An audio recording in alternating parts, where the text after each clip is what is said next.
Hey, Closet Busters, come on and gather around. It's time once again to kick down those closet doors of life. We're here to escape our BS, explore our fears, and elevate our self-expression. I'm your host, Rick Clemens, bold move expert and coming out coach, and I'm going to take you to the party, the pulpit, the wake, and back to the party of living your life uncloseted. So come on, grab hold of yourself and get ready to step out, step up, and step into living your truth as we explore more stories, tips, and tricks for living your life uncloseted. Now let's get to the show. Hey, Life Uncloseted family. It is time once again to come out of those closets, bust loose, break free, and make your bold moves to live life without apologies. And here we are, middle of Pride Month, and here we are also just a few days away from Father's Day. And I thought, you know what? Let's do something kind of fun. Let's do something kind of different. We are all happy to be in Pride Month. And for those of you out there who are either fathers or want to be fathers, let's celebrate dads. Let's celebrate pride and dads at the same time. And I went on the hunt for some dads, and I got some good applicants. And I thought, well, I could do all of them. I'm like, you know what? That's way too much freaking work for me. So I picked one who came to me through a friend of mine that you have heard on the podcast a couple of times. My friend's name is Mike Ganino. He's been on Life Uncloseted, talked about some beautiful stuff about using your voice and speaking your mind and so on and so forth. And he introduced me to our guest today, who is a proud papa of two young ones. And we'll get into his story, his husband's story about how this all came about. And I want to welcome to the podcast, Daniel Rasmussen. So welcome. Oh, it's Dylan, Rick. Okay, so see, there we go. There we go. I'm like looking at this screen, so let's go again. So okay. Yeah. I'm like, yeah, you got the last name perfect though. I know. Okay, really. Yeah. Sorry. All right. So okay, you know why I did that? Because that's because I moved stuff around. So it's Dylan. Yep. I moved the last names to a different column, but I didn't move the first name. Okay, so here we go again. Okay. All right. So in 5, 4, actually, you know what? I am going to, no, that's cool. Let's just go silent for a minute. All right. In 5, 4, 3, 2, 1. Hey, Life Uncloseted family. It's time once again to break free of your fears, to make your bold moves and live your life without apologies. I'm your host, Rick Clemens, and happy Pride. We are in the midst of Happy Pride Month, and we're just a few days away from, drumroll please, Father's Day. I hope my girls are listening. I gave you a list. I sent them to you. You better be checking them twice. And of course, I'm just yanking their chains. But as long as we're in the midst of celebrating Pride, why don't we also celebrate prides of being parents, and especially gay dads and moms? I hope you're listening too, because we're going to celebrate you. Last month was your month. This month is ours. But I thought, what better way to celebrate Pride and Father's Day than to have another gay dad on the show. But this time I went searching, and a friend of mine who you have heard on the show before, Mike Ganino, he recommended our guest today, and he's a father. He's not just a single father. He and his husband are parents, and they have quite a journey they went through. And I thought, what a beautiful way to celebrate Pride. So we're going to bring my new friend, Dylan Rasmussen, on to the podcast. So welcome, Dylan. Thanks for being here. Thanks, Rick. Thanks for having me. Happy Father's Day. Hey, same to you, man. Happy Pride as well. So let's dive right in. You guys just did some magical wonders. You kind of did your thing, had a little fun in bed, and then boom, one of you was pregnant and had kids. Okay, that's the end of the podcast. That's right. Yeah. Okay, no, that is not how this happened at all. And I'm so glad you're here to kind of talk about this, because I think we're still in a space in our world, especially in our country, where oh boy, sometimes it's wonderful to be gay, and sometimes you just go, are we going to go through all this crap all over again, especially when it comes to being gay parents? So let's start for you. Did you always want to be a dad? I did, actually. Even when I was a little kid, I wanted to be a dad. A bad dad? Okay. A bad dad, yeah. That's a whole other show right there. Right. We'll save that for next year. No, I always wanted to be a dad. My parents actually got divorced when I was 2. And my mom asked my dad to raise me because she wasn't in a good place in terms of her mental health and knew that she couldn't take care of me the way that she needed to. And so my dad eagerly took on the responsibility. And it was just the two of us, pretty much all growing up. I mean, I saw my mom quite frequently. And I think that relationship with my dad, like, I just really valued. We were incredibly close.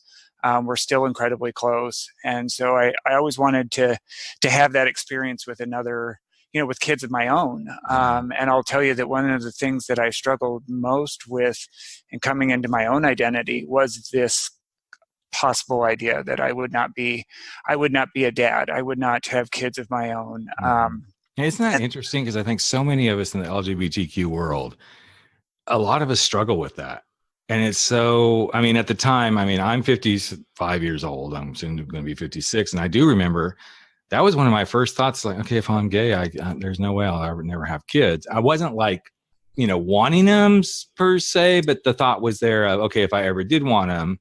And it was such a scary thing to think, okay, this isn't part of the equation, which was really so wrong. But it's like a door is automatically closed to you from the very beginning if you accept basically who you are. And then it's also, I remember thinking, like, why should I be punished in a way for just being myself, And so, yes, I always wanted to be a father, as I got older and, kind of came to the realization that I probably wouldn't be. It was still something that always kind of stuck in the back of my mind. And I met my, partner of 22 years and, now husband Tom, and, we had talked about it. He was from a similar mindset of also wanting kids. And so we researched adoption, and realized that wasn't as viable to gay men as, let's say, a lesbian couple or certainly a heterosexual couple, especially 10 years ago. It might be a little bit different now, but we had heard stories of friends who, were on waiting lists for 5-7 years. Finally, somebody would say, yes, I want you to be the parents to my, child. And then at the last minute, it would change. There was also kind of a social climate of, hey, what devious thing is going to happen by these guys adopting babies. So really it's so interesting because it's why just the men. And I mean, we both know it's like, gay men, we're the perverts. We have sex everywhere. We'll walk out the door, see a handsome guy and like, okay, let's screw, But let's end up in a bush somewhere. Yeah. But it is an interesting dilemma. And I know for me, because I was biological father, I didn't have to face that. But what you're sharing right now, I've heard it over and over and over again. So that definitely wasn't working for you guys. So no, and we also looked at international adoption, and that's a giant headache too. There's some countries that have some pretty strict rules about what they call single men are not allowed to adopt. Single women can. So, China is a country that will not let men adopt. At the time, Russia closed all of their adoption avenues. And so really, like, Guatemala was the only place viable. But, there was all this research that came out that those babies were basically being stolen from these poor mothers in the countryside and then sold to U.S. families for an extreme markup. And so, after exploring all of this, we decided, hey, maybe surrogacy is the way we want to go. Maybe we should do it that way where we control more of the factors in terms of, having a kid. And, selfishly, there's also the biological connection that that you might want with a child or, desire with having kids of your own. And, but we were still thinking in the mindset that, like, which one of our friends would ever agree to be a surrogate? And that's a huge responsibility to ask someone. And so at that point, we're like, maybe it isn't a viable option just because, we don't know that we would ever want to put that on somebody. And then certainly the person you'd probably ask would be a close friend. And then does that make the friendship weird from that point on? And so we had kind of given up on it, and Tom had a colleague at his work that kind of heard his story and, our research, and shared with him that him and his wife had trouble conceiving. The wife wasn't able to carry a child, and he had used a consultant out of Chicago that he said made everything wonderful and easy, and she did all of the hard work to find, help find the surrogate and the lawyer and help with the legal stuff and setting up the payments and And they had a successful transfer, and we're expecting a baby in a couple of months. And so we made an appointment with her and met with her over coffee, and she was phenomenal, and we loved it. We were really excited by it. But we found out that there is a huge price tag attached with going that route. Yeah. And it's not something that you can save up. It's not like, oh, well, let's start the process and then we can save money for later on down the road. And there's no payment plan either. So. Right. Yeah. No payment plan. There's no layaway plan, ironically, and no pun intended. Right. Yeah. Oh. And so we realized that, hey, you know what, financially, we're not in a position to do this yet. So again, that put us on hold for a little while. And then Tom and I relocated from Chicago to Indianapolis because he got a job as the CFO of Angie's List. Mm-hmm. And so at that time, we sold our place in Chicago, and we were one of the few lucky people in that market that was actually able to make some money off the sale of our house. Mm-hmm. And so we used those extra funds to finally say, like, hey, now we have some extra income to start the process. And so we called her up again. Her name's Mindy Berkson with New Advantage Surrogacy. And, we said, let's do this. And she was super excited. And she's phenomenal. She actually specializes in same-sex couples. Nice. And surrogacy, so that helped too. We didn't have to go through any awkward conversations or, kind of justify, what we were doing. She also had a series of resources that she knew were very open and friendly to working with same-sex couples, which was great. Because you certainly don't want to sit down with a surrogate and then have her say, what, you're gay? Like that, That's not what I was on board with. And so we started the process with her.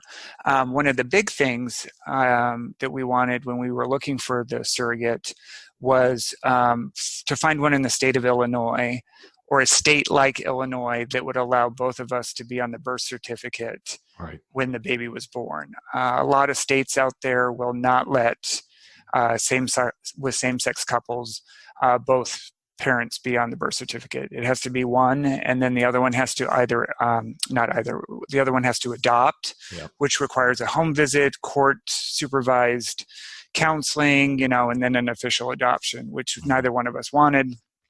We also thought that would create kind of an awkward, like, well, who gets to be the legal father and who has to be the adoptive father?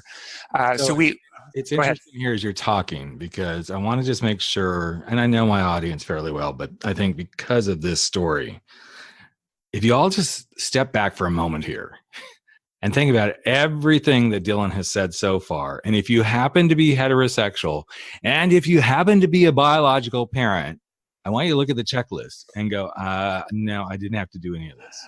I didn't have to do 90% of what he's already shared, which isn't, we're not even to the rest of the story yet. There's no having to check to see if the name's going to be on the birth certificate. There's none of this having to pay all this money. There's none of these home visit stuff. So I love that you're sharing this detail, Dylan, because we've had other people come on and talk about this in different ways. But I love that for Pride Month and for Father's Day, we are showing this is what it means when a gay, lesbian, bi, trans couple, well, not so much the bi, but there may be some interesting twists there too. Mm-hmm. It shows how much these parents want to be parents. Oh, absolutely. And as we went through this process, just to kind of champion what you said, and we kept coming up against these, not roadblocks, but certainly obstacles or different ways that we had to do things versus the way, a regular family would do in terms of surrogacy. It just reminded us more and more like how important this was to us. And then certainly, made that reward once we did have the kids that much more joyful because we had gone through the experience to a greater degree than let's say, and that's not to minimize a different couple's experience, but as you alluded to, it's certainly a different type of challenge for a same-sex couple, especially males, right? Because with female couples, one could carry the child, which makes things a lot easier and a lot cheaper too. One thing, not to get sidetracked, but insurance companies won't pay for any IVF for men. They will pay for women, single women, married women, lesbian women. It all goes on the insurance. We everything out of pocket. So from the start Yep. to when the babies were born, all came out of our personal, expenses. And then luckily, once they were born, it goes on the insurance. That was pretty Sure. easy. But I so, remember yeah, it's a once big. George and I, my husband and I, were in Provincetown. It's been 7-8 years ago, but and actually we were there for family week with our kids, and we went in. We actually ended up buying a piece of art from this particular artist, and he talked about how he had been trying to become a father, and you could just tell by the way he talked, and he choked up a few times, and he goes, family week is always really hard for me because I want to be a father, but because I'm a single gay man, I mean, there's just the loops and the jumps and the hoops and everything that I'm going through. And he goes, I've been trying for 5 years and I still can't get it done. And he said, yeah, if I had hundreds of thousands of dollars, I could basically buy a kid. And that's how he said it. He goes, but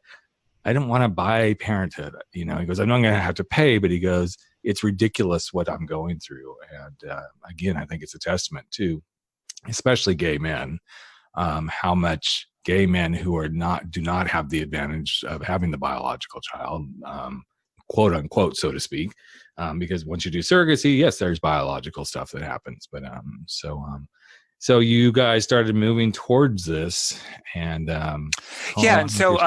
So we then found a surrogate in Rockford, Illinois, which is a small industrial, or what used to be an industrial. All the industries kind of left now.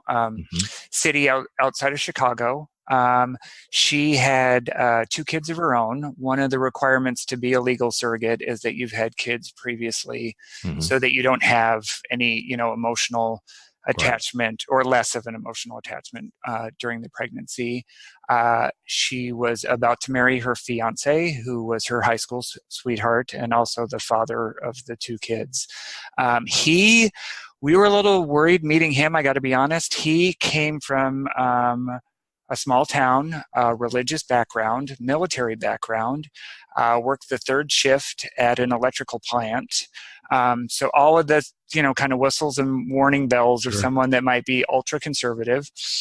And he turned out to be phenomenal. It takes a pretty open mind to have your fiance carry a child for 2 gay men that live in another state. So there are some great people out there in the world, and that's one thing that this journey has taught us. That during the pregnancy, I thought more and more of how selfless it was for someone to say, yes, I will do this for you, and with the potential that I will never be in contact with you or this gift that I gave you ever again, and that's huge to wrap your mind around. Well, it is huge. And I was on the board of directors for a teen home where we last lived. And one of the gals that worked there, she loved being a surrogate. And I remember talking to her about it, and I said, how do you do it? I said, I'm not like, tell me how to do this. It was more, but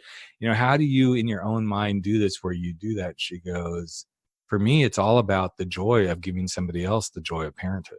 And I thought that's really beautiful, because I know for me, I think I would have a harder time detaching, so to speak. Go ahead. Sorry. No, I might not. I might, if the kid's really colicky, I'm like, yeah, go, take it away. It's yours.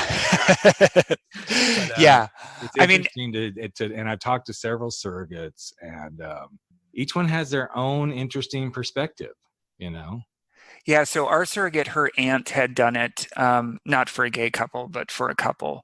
And so that's where she had first kind of opened her mind to it. One thing that helped in our situation was, you use, or in legal surrogacy, you use a separate egg donor. So really the surrogate just becomes a carrier, quote. Right. Yeah, they even call them, they've changed the name from surrogate to gestational carrier, which to me sounds so awful and impersonal. Very so clinical, here's the tube, this is what you carry. Right. Bye-bye. There's no emotion there.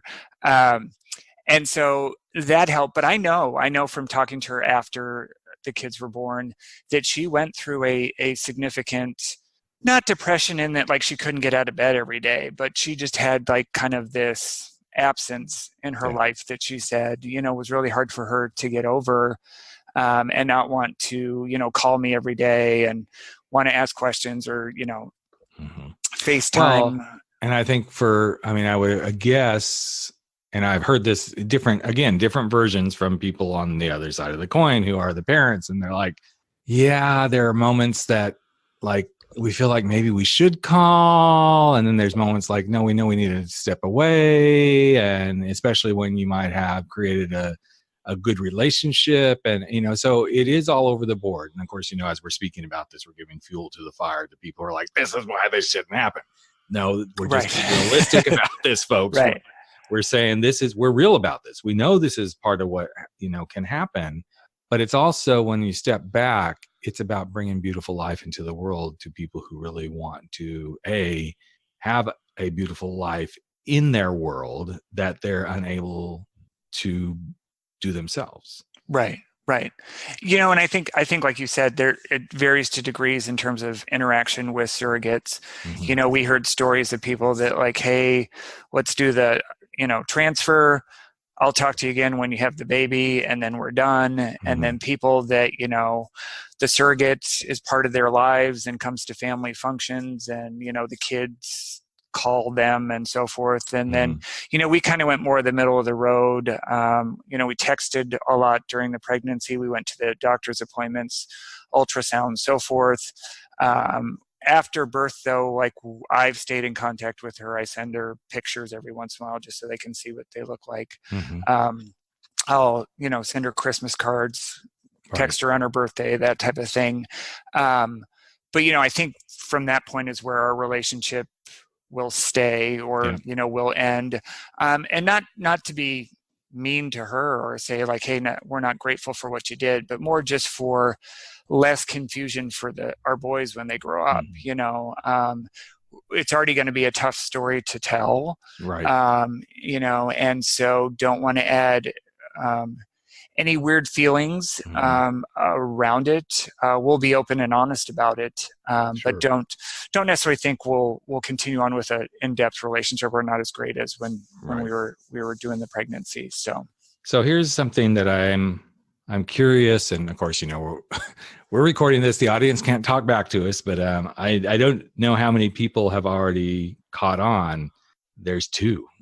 It wasn't just we had a baby. We had babies. So I know that was well. First of all, you both did or did not donate your sperm? So we both donated. We don't know who they ultimately used. Yep. And the theory behind this, and I don't think we would necessarily talk about it even if we did, but we didn't want one parent to be the legitimate father again and the other one not. And not so much for us, but more so for the boys. We would never want them to feel like one dad was less than the other. Or, when you're going through teenage years, you would never want your kid to say, well, you're not my real father. And so at this point, we felt like it was just would be a healthier family dynamic if that wasn't even relevant, because it's not, quite frankly. And we will live life as a family unit where we're both the dads. We're both on the birth certificate. We're one happy family, knock on wood for the next 20, 30 years. And I say that because I too am in my mid 40s here. So when you do the math, pushing up against the clock here, in terms of span of life. But so we did both donate, and they took basically the healthiest, strongest embryo. We only transferred one because we actually didn't want to worry about transferring multiples, and if there ever came a decision to have to reduce for this sake of one or two. So we just transferred one. Our surrogate went to confirm whether or not she was pregnant. This was our very first transfer too, so we were lucky enough for it to take the first time. That is actually pretty rare. Most couples, it takes 2 or 3 times, which adds that many more dollars to the experience, especially if you're not getting any help from your insurance company. And so she went in and they said, hey, not only are you pregnant, but your HCG levels are quite high. And so I was on the phone and I said, well, what does that mean? And they said, well, it's either a really healthy pregnancy or we're dealing with twins here. And so we were like, wow, I don't know if we're ready for that. I think we always wanted 2 kids, but I like more of a staggered. Yeah. So, a couple weeks later, she goes in for her ultrasound, and I'm trying to FaceTime her, but the reception in the building is horrible. So the call keeps dropping. She has to start with the doctor because the doctor's like, hey, I'm not waiting around for you to get your FaceTime working. Like I have other people to. So anyway, the FaceTime clicks back in as they're already started. And he said, oh, welcome. We're about to listen to the heartbeat. And I was like, wow, this is phenomenal. And so he says, well, here's baby A's heartbeat. And I was like, baby A? Does that mean there's a, and then sure enough, and here's baby B's heartbeat. And I was so excited and overwhelmed that I hung up on the surrogate. I called Tom at work. I got him out of a board meeting, told him we were having twins. We celebrated and did the moment together. And then I realized I'd hung up on the surrogate. And so I quickly called her back and apologized. And luckily she thought the call had just dropped again and not that I was some giant a-hole. And then, we continued on with listening to heartbeats. And, from that point on, Tom and I had to readjust, where this path was going to take us. And after the initial kind of shock, we were very excited. Wanted to tell everyone who would listen, but had to wait that 12-week period to make sure that it was, of course, real. Good. Yeah. And so that was probably the hardest 12 weeks of our lives. But then and the thing is you guys did have, you did have some cards stacked against you. In any pregnancy, there's cards, like, okay, let's wait the 12 weeks, but because you're doing surrogacy and because of, the egg and the transfers and all this sort of stuff, there's any number of things that can typically go wrong in this, as you already indicated. Sometimes it could take 2 or 3, takes before it really happens. So for anyone who's been through that, and, God bless you if you had a miscarriage and lost it, I know you can relate to what we're discussing here. And I think it's just heightened by, again, the commitment to go, okay, we're going to go through this in the only way we know possible, and we're really going to give everything we can to make this work. But this is where we as men kind of like, okay, well, this is all we can do, Right. It's out of my hands. It's out of our hands, we kind of did all we could do at this stage. So yeah. Well, and we had the when we were able to do the first kind of imaging ultrasound that wasn't just listening, we also discovered another kind of challenge that we had to deal with that really scared both of us. But we found out that the twins were monochorionic, which meant they were sharing the same placenta. And of course, the worry with sharing the same placenta is that they'll fight for a food source. And what typically happens is not one twin is more aggressive, but one twin actually gives away their food to make sure that the other one survives. And so here we are having this happy moment. We've embraced that we're having twins. And then we get the news that, hey, we got to be open to the fact that we might not end up with twins. We might just have one. And we're going to have to make sure that we keep track of their development. Now, the good news was about week, I don't know, maybe 16, 18, when they had gotten big enough, we then were able to see in the ultrasound that there was a thin wall or barrier between the two, which makes them monochorionic diamniotic. So they were getting their own independent food source because that wall was there. So then it became less of a concern. But, to go back to your point, it was like, hey, here's this joyous moment. Hey, looks like everything's going great. We can't wait to get to the 12-week mark and talk about this. And then here's another challenge for you, based on what's genetically going on inside the womb. But luckily, like I said, they were able to go almost full term. They were delivered 6 weeks early. One was right at 4 pounds, and the other one was 3 pounds and 12 ounces, which is a tiny, tiny, tiny child. Yep. I remember showing up in the NICU, and just, you could hold them in one hand, and they looked so fragile, and they were still hooked up to a bazillion machines, and one was on a ventilator for the first couple hours that he was born. Luckily, by later in the night, they were able to take him off of it.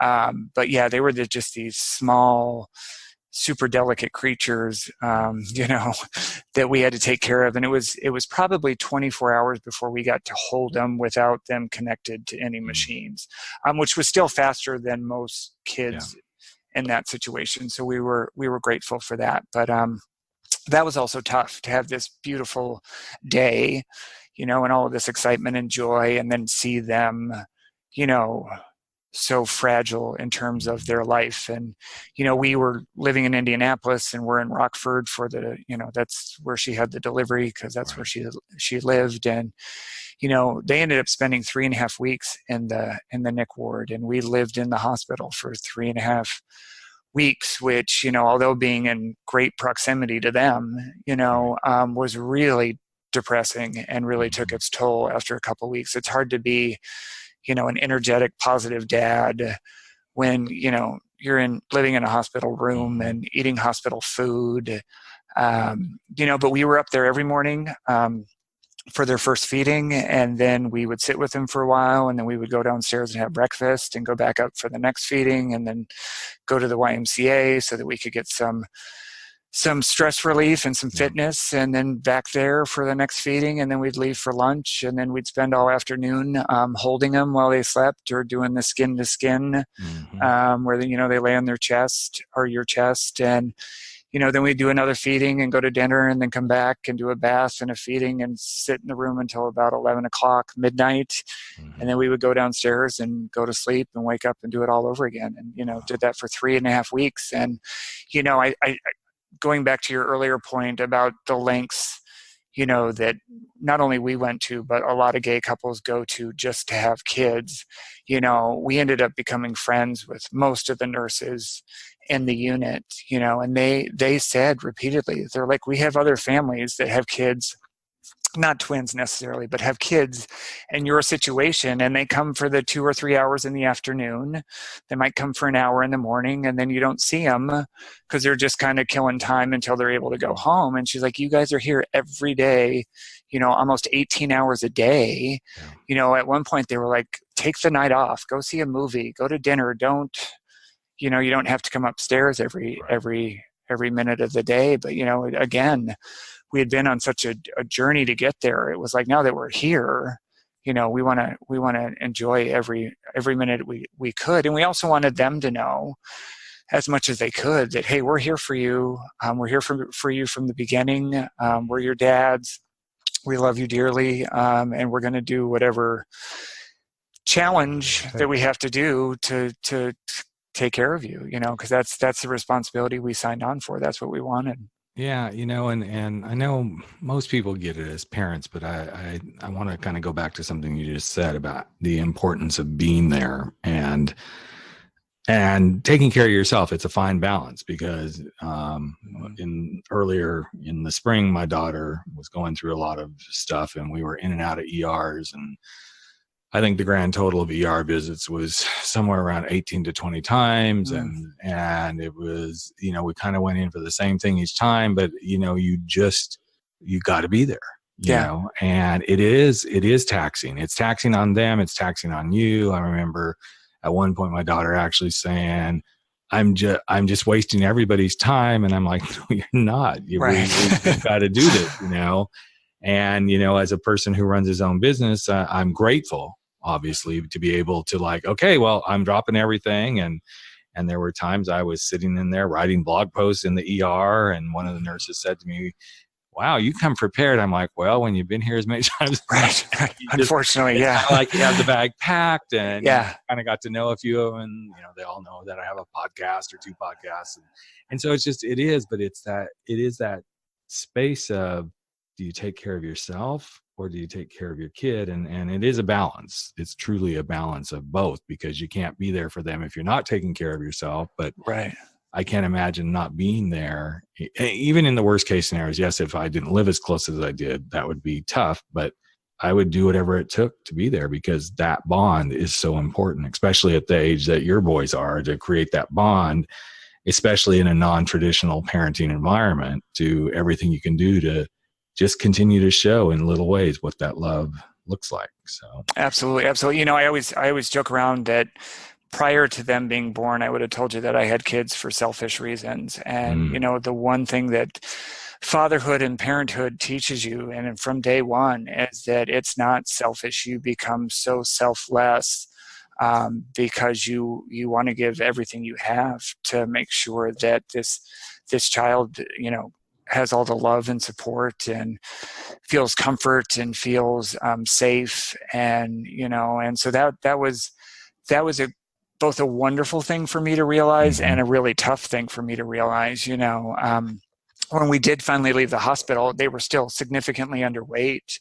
And so we had to be on a pretty rigid feeding cycle, of course, which was every 3 hours. And, you know, just to give you some perspective too, for a baby that size to drink 2 ounces of milk takes about 45 minutes to an hour. So not only are we feeding them every 3 hours, but the whole process takes about an hour and a half to an hour and 45 minutes to, by the time you thaw the breast milk and so forth, because our surrogate donated breast milk for us. You know, we're talking too, like 9 o'clock at night, midnight, 3 in the morning, 6 in the morning. Tom had to go back to work at that point because he had used all his paternity time when we were in the hospital.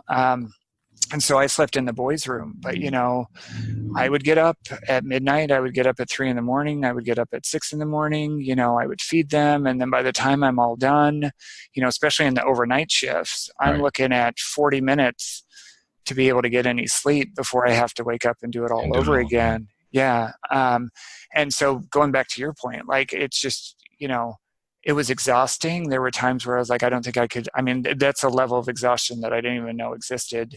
And there could have been nights too, because they weren't waking me up. It's not like they were crying and saying it's time to eat. It was my alarm going off telling me, hey, you got to feed the kids. But I knew how important it was. And so I got up, I did it. You know, luckily on the weekends, Tom would do like, you know, 9 o'clock and midnight. So I could get at least, you know, 3 or 4 hours of sleep on those days to kind of help.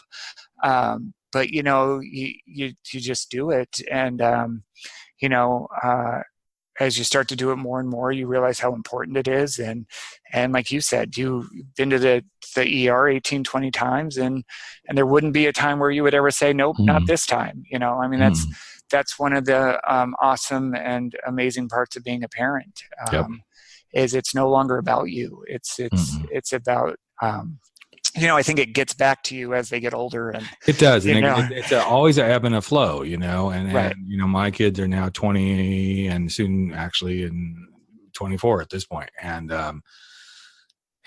the ebb and the flow is actually a frustrating thing. And it's a beautiful thing simultaneously. It's like, okay, we're good. And then, okay, now we're not going to be good, you know, but you learn so much about yourself. You learn so much about your relationship with your spouse. Absolutely. You learn so much about the kids, of course, but the thing I feel like I've learned the most through this entire journey of, you know, having been married in a heterosexual relationship, then coming out and sharing parenting, and then having my husband involved for many, many years where it was just the three of us parents. And now my ex-wife is remarried and it's kind of all the kids are grown. So he's kind of just like the husband, but, you know, whatever, no disrespect. It's just, there's not the bond, you know, it's like, okay, we're too far in our lives to say, oh, this is my stepdad, you know, even though sometimes they do refer to that. Sometimes it's just my mom's husband. But you learn so much about what you're capable of. Yeah. And also what you're not. Yeah. And the times when you're like, I'm not capable of this, it's actually a beautiful lesson, because you kind of have to learn to stand back and go, okay, if I'm not capable of this, then this is where I need support. This is where I need help. And I need to set my own pride aside and go, okay, yep, I need help here. I remember one night when our oldest daughter was pretty young.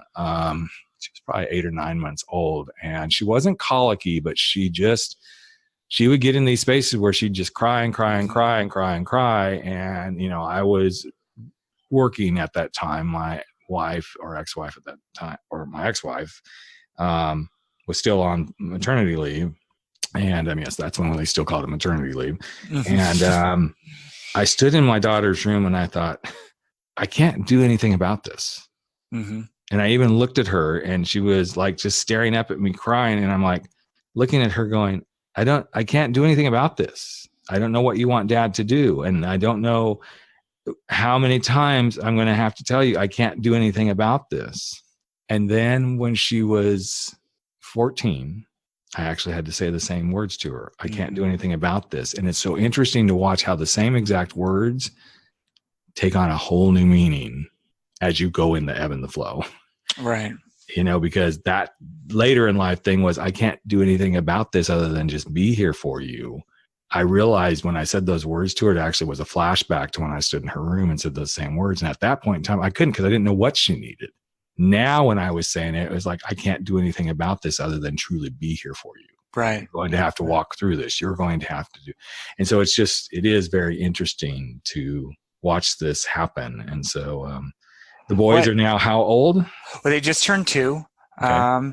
So we're knee deep in the trials and tribulations of a 2-year-old boy times 2. Yeah. So we have one that's a screamer, and he doesn't just scream. He like holds the note for a good 15, 20 seconds. It's kind of something out of an 80s slasher film. And then we have the other one that just spontaneously starts sobbing, and it's not just crying. It's like the heavy breathing where I almost can't breathe. And usually it's simultaneously. So So yeah, there's some really challenging moments now that that make you scratch your head and say, wow, you know, and then in talking to other parents, I guess age 3 now is worse than age 2. They call it a 3-nager.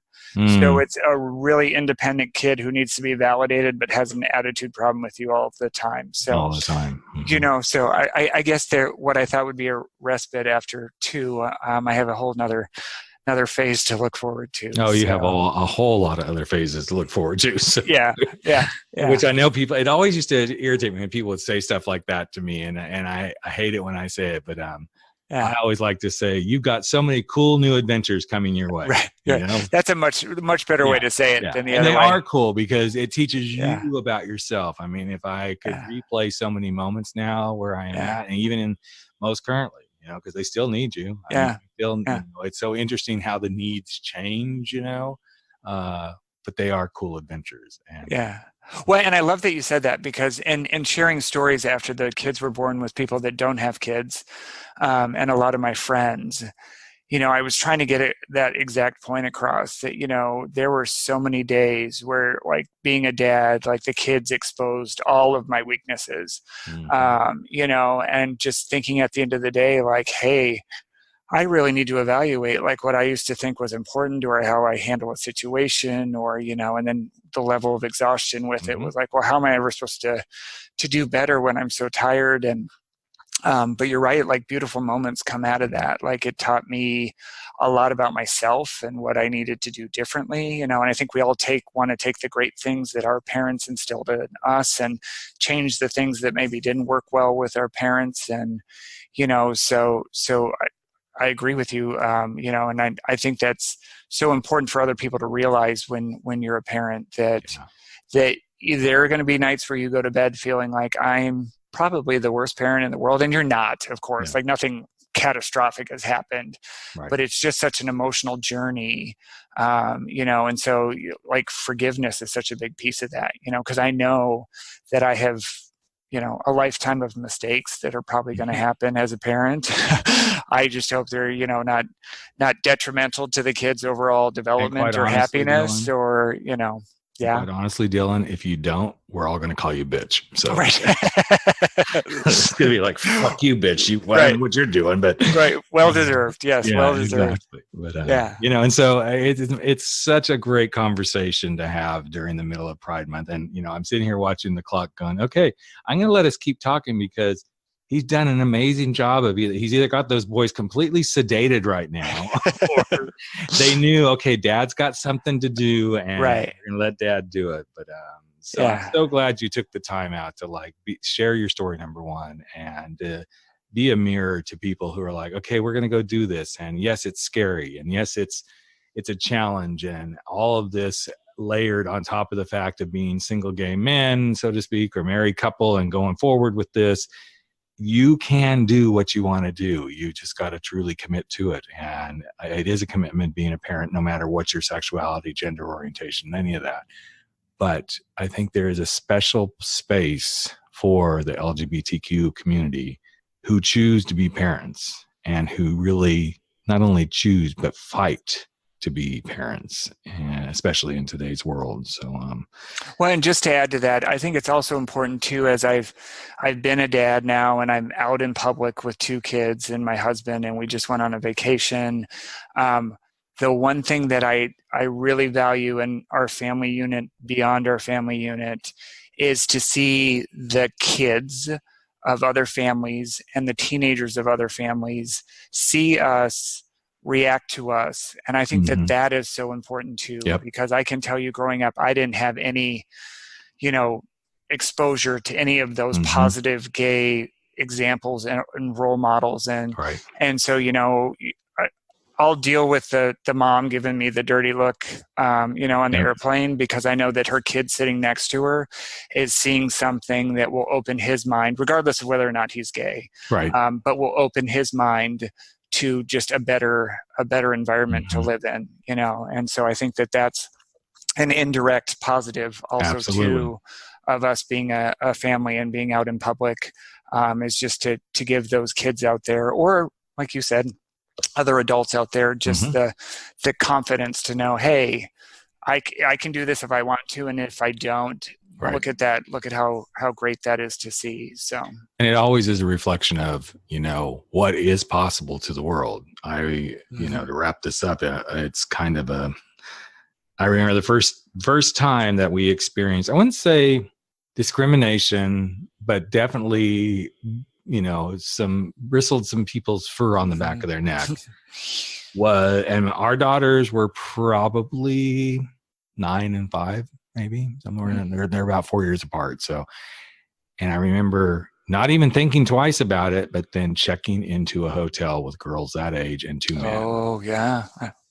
And it had never crossed my mind.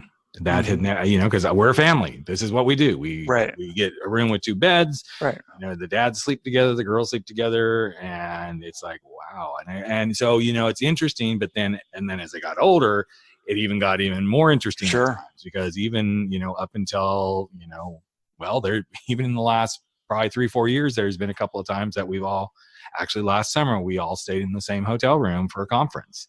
And luckily we didn't have any issues there, but it's something that I'm now very cognizant of, you know, especially I, you know, I think it'll happen for you guys too in your own way, because there's something about men with, you know, young women that definitely like, ooh, there we go. But then it can go the other way too. So like I said, you're in for a lifetime of my friend. Of cool adventures, I think is the phrase you used. That's what we're going to call it. Lifetime of cool adventures.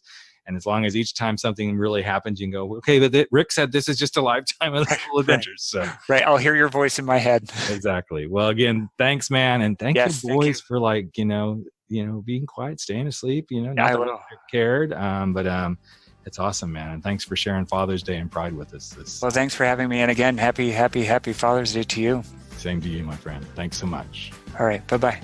All right, there you have it. Another episode of Life Uncloseted has come to an end, but that's okay. We're going to be back in just a couple of days sharing more stories, tips, tricks, and wisdom for helping you live your life uncloseted. And you know what? You can share too. Just take a few moments if you like and if you believe in this podcast and share it with someone you know today. Share it from your phone, go share it on iTunes, Stitcher, wherever you are, Maybe even give us a rating and review, because you know what? It's all about the planet living their life uncloseted. I'm Rick Clemens, host of the show and the guy who helps you make those big, bold moves. And I hope you never stop stepping out, stepping up, and stepping in to living your life uncloseted. Catch you real soon. Take care, everyone.